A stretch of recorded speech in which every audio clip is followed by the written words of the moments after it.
وہ عورت وہ جوانا نے کہا، پڑا رہنے دو اسے، وہ بے گناہ ہے، عمران نے کہا اور دروازہ کھول کر باہر راہداری میں آ گیا۔ جوانا بھی خاموشی سے اس کے پیچھے چلتا ہوا آ رہا تھا۔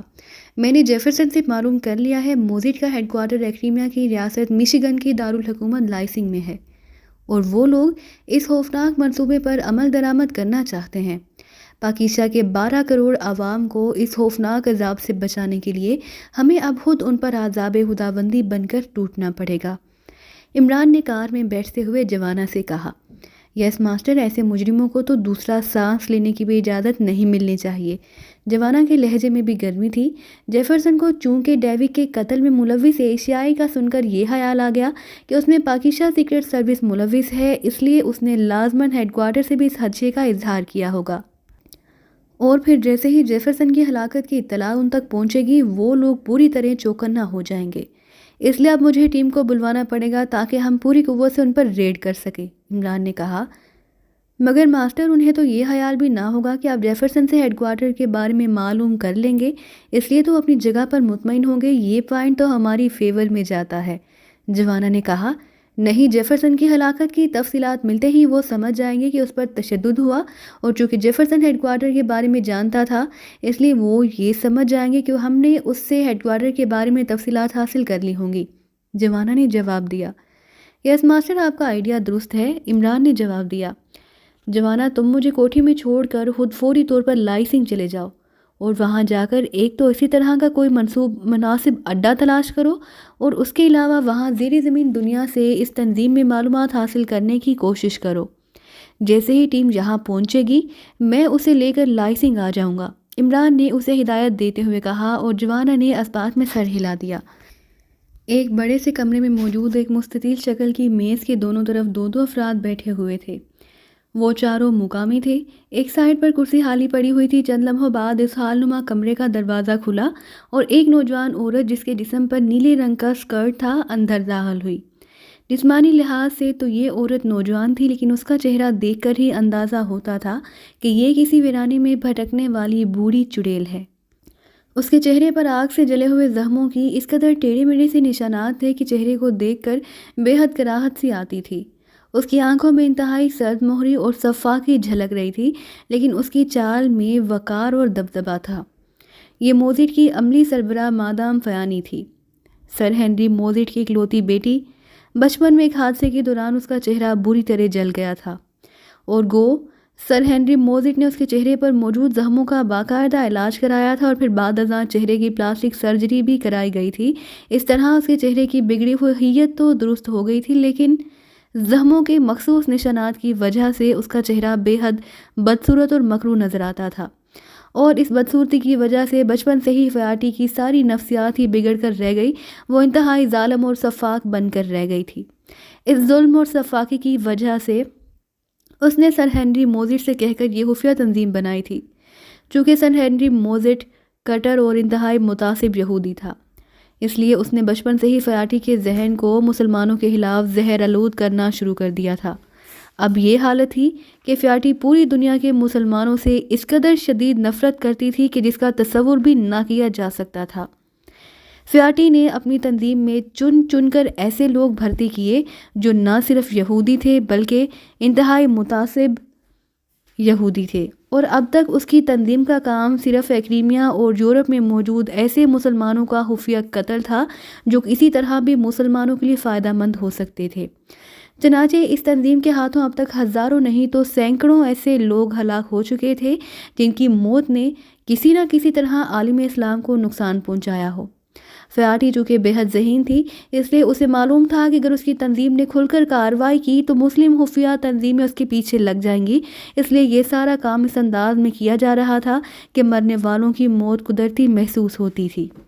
روڈ ایکسیڈنٹ یا کسی خطرناک بیماری کے جراثیم کا انجیکشن موزٹ کا سب سے پسندیدہ ایکشن تھا، لیکن وہ مسلسل اس ادھیڑ بن میں رہتی تھی کہ وہ کوئی ایسا منصوبہ مکمل کرے جس سے لاکھوں کروڑوں مسلمانوں کا بیک وقت خاتمہ بھی ہو جائے اور اس تک کوئی پہنچ بھی نہ سکے۔ سرمایہ کی اس کے پاس کمی نہ تھی، کیونکہ سر ہنری موزٹ نے اپنی جاگیر فروخت کر کے بھاری رقومات کی بڑے بڑے منصوبوں میں اس انداز میں سرمایہ کاری کی کہ ان کا منافع لاکھوں ڈالروں میں تھا۔ ریاست مشیگن ایکریمیا کی ایک قدرے کم ترقی یافتہ ریاست تھی اور اس کا زیادہ تر حصہ جنگلات سے بھرا ہوا تھا۔ اس ریاست کی سب سے بڑی دولت بھی یہی جنگلات ہی تھے، جہاں سے لکڑی پورے ایکریمیا اور یورپ کو سپلائی کی جاتی تھی۔ اور سر ہنری موزٹ نے فیاٹی کے کہنے پر مشیگن کے آخری سرے پر واقع ایک وسیع و عریض اور انتہائی گھنا جنگل حکومت سے باقاعدہ خرید لیا تھا۔ فیاٹی نے اس جنگل کے اندر موزٹ کا ایک خفیہ اڈہ تیار کر دیا، جس کے گرد نہ صرف خصوصی سائنسی اقدامات کیے گئے بلکہ ان سائنسی اقدامات کو پورے جنگل کی حدود تک وسیع کر دیا گیا تھا۔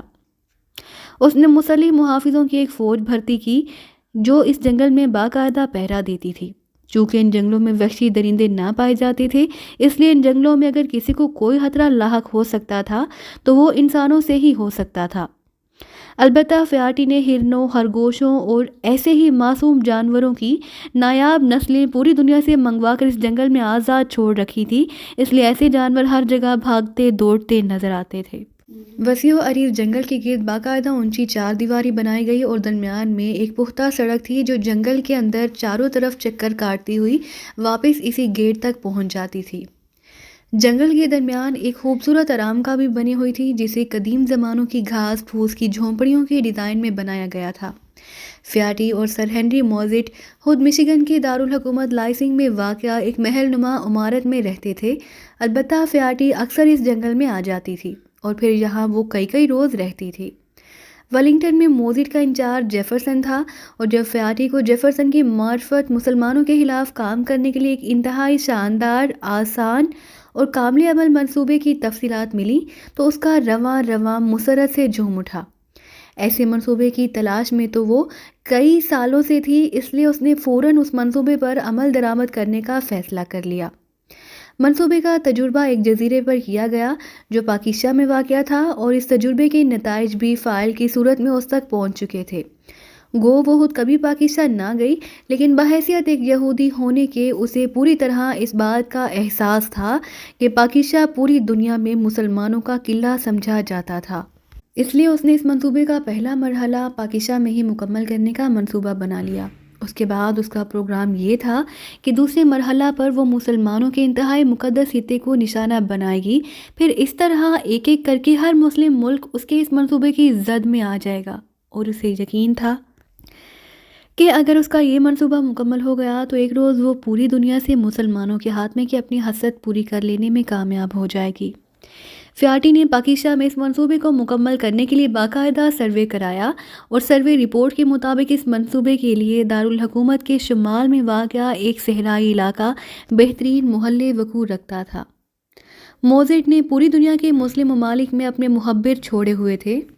ان کا اصل کام تو وہاں ایسے لوگوں کی تلاش تھی جنہیں موزٹ ختم کرا سکے، لیکن یہ لوگ اس کے علاوہ بھی موزٹ کے لیے مخبری کرتے تھے۔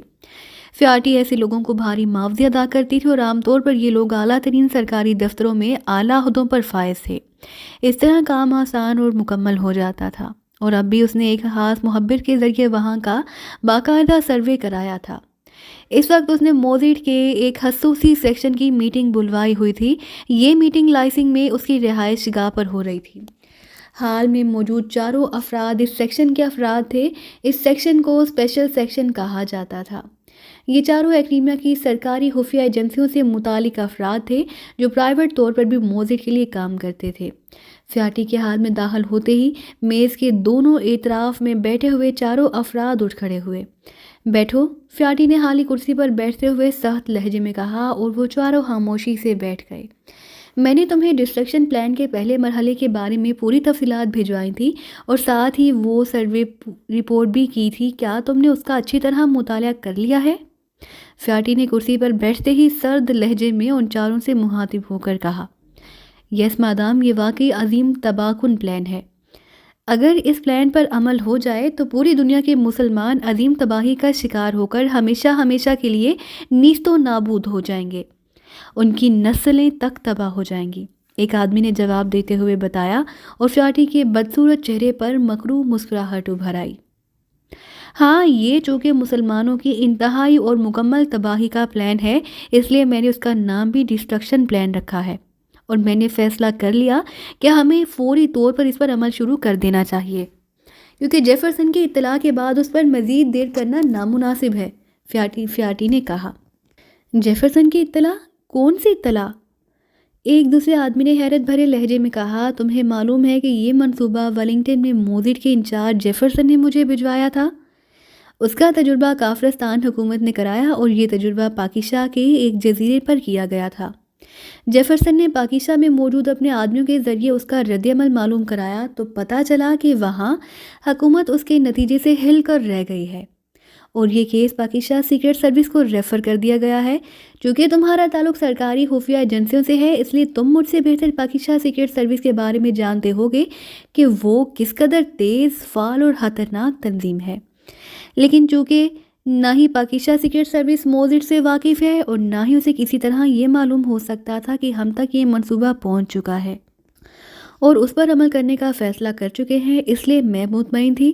البتہ اسے مکمل طور پر تیار کرنے کے لیے ان کافرستانیوں کو ہلاک کرا دیا گیا جو یہ منصوبہ جیفرسن کے پاس لائے تھے۔ چونکہ اس پر عمل درآمد کے لیے کثیر مقدار میں کیمیکل ویسٹ چاہیے تھا اور ان کافرستانیوں نے تجربے کے لیے یہ ویسٹ ایکریمیا کی ایک ویسٹ تلف کرنے والی خفیہ تنظیم اور امپورٹ ایکسپورٹ کا کام کرنے والی فرم کے مالک پاسکل کے ذریعے حاصل کیا تھا۔ جیفرسن نے جب ڈیوک سے رابطہ قائم کرنا چاہا تو اسے اطلاع ملی کہ ڈیوک کو ہلاک کرا دیا گیا۔ اس کے قتل کا شبہ ایک ایشیائی نوجوان اور ایک ایکریمی نیگرو پر ہے۔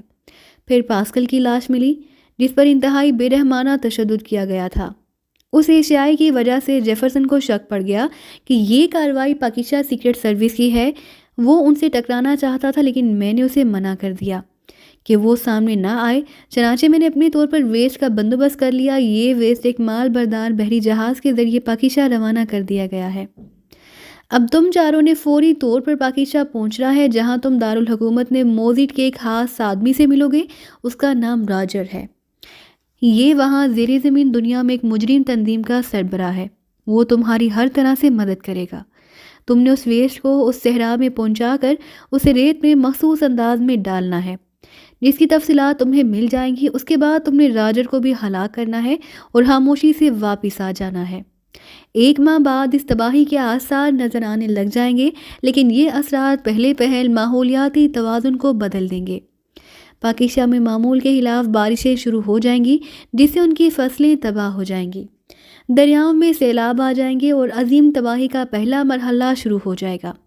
دوسرے ماہ دارالحکومت میں ناقابل علاج پیچیدہ اور انتہائی خطرناک بیماریاں غیر محسوس انداز میں پھیلنا شروع ہو جائیں گی اور رفتہ رفتہ ان کی ڈسٹرکشن بڑھتی چلی جائے گی۔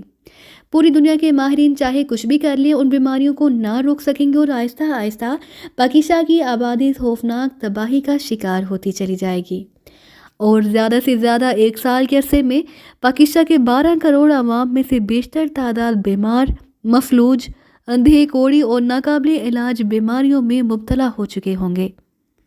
ان کی آئندہ نسلیں بھی اسی ماحول میں پیدا ہوں گی، اس لیے ان کی حالت بھی یہی ہوگی۔ اور پھر ایک روز پاکیشاہ کی یہ حالت ہو جائے گی کہ پوری دنیا اس سے رابطہ کاٹ لے گی۔ انہیں وہیں سسک سسک کر مرنے کے لیے چھوڑ دیا جائے گا اور اس پہلے مرحلے کی کامیابی کے بعد ہم اس ڈسٹرکشن پلان کے دوسرے مرحلے پر عمل شروع کر دیں گے۔ اس سے بھی زیادہ کثیر مقدار میں یہ تباہ کن ویسٹ مسلمانوں کے مقدس علاقے میں دفن کر دیا جائے گا۔ اس طرح باری باری اس ڈسٹرکشن پلان کے مرحلے یکے بعد دیگرے مکمل ہوتے چلے جائیں گے اور مجھے یقین ہے کہ زیادہ سے زیادہ 10-20 سالوں کے اندر پوری دنیا سے مسلمانوں کا نام و نشان تک مٹ جائے گا۔ فیاٹی نے پوری تقریر کرتے ہوئے بتایا، مادام چونکہ حکومت پاکیشاہ کو کافرستان کی طرف سے جزیرے میں ہونے والے تجربے کا علم ہو چکا ہے، اس لیے جب ہمارے مشن کے آثار نمایاں ہوں گے تو کیا وہ چونک نہ پڑیں گے اور اس دفن شدہ ویسٹ کو تلاش نہ کر لیں گے؟ ایک آدمی نے پوچھا۔ میرے پیش نظر یہ خطرہ موجود تھا، اس لیے میں نے اس سلسلے میں باقاعدہ ماہرین سے مل کر منصوبہ بندی کی ہے۔ جزیرے پر ویسٹ کے بھرے ہوئے ڈرم دفن کیے گئے تھے لیکن ہم یہ ڈرم دفن کرنے کی بجائے ویسٹ کو وہاں موجود ریت میں ملا دیں گے۔ اس طرح تباہی کے اثرات بھی تیزی سے نمودار ہوں گے اور اسے ریت سے علیحدہ بھی نہ کیا جا سکے گا۔ ریت بھی مل جانے کی وجہ سے انہیں کسی سائنسی ذریعے سے بھی ٹریس نہ کیا جا سکے گا۔ اور دوسری بات یہ کہ جزیرے میں موجود ویسٹ جو دفن کیا گیا تھا اس میں 2 ڈرم ایٹمی ویسٹ کے تھے جس کی وجہ سے وہاں شدید تابکاری پھیل گئی تھی۔ گو اس سے نتائج بہت تیزی سے نکلے تھے، لیکن تابکاری کو چیک کرنے والی مشینوں کی مدد سے اسے آسانی سے چیک کر لیا گیا۔ اس لیے میں نے اس ویسٹ کا بندوبست کیا ہے جو صرف انتہائی خطرناک کیمیکلز کا ویسٹ ہے۔ اس سے گو تباہی کے نتائج آہستہ آہستہ نکلیں گے، لیکن ایک تو وہ پائیدار ہوں گے اور دوسرا انہیں کسی مشین سے بھی چیک نہ کیا جا سکے گا۔ اس طرح یہ منصوبہ مکمل طور پر محفوظ ہو جائے گا، مادام فیاٹی نے بتایا۔ گڈ، مادام آپ واقعی بے حد ذہین ہیں۔ اب ہمیں یقین ہے کہ کسی کو کانوں کان تک خبر نہ ہوگی اور آہستہ آہستہ پوری دنیا کے مسلمان عظیم اور مکمل تباہی کا شکار ہو جائیں گے۔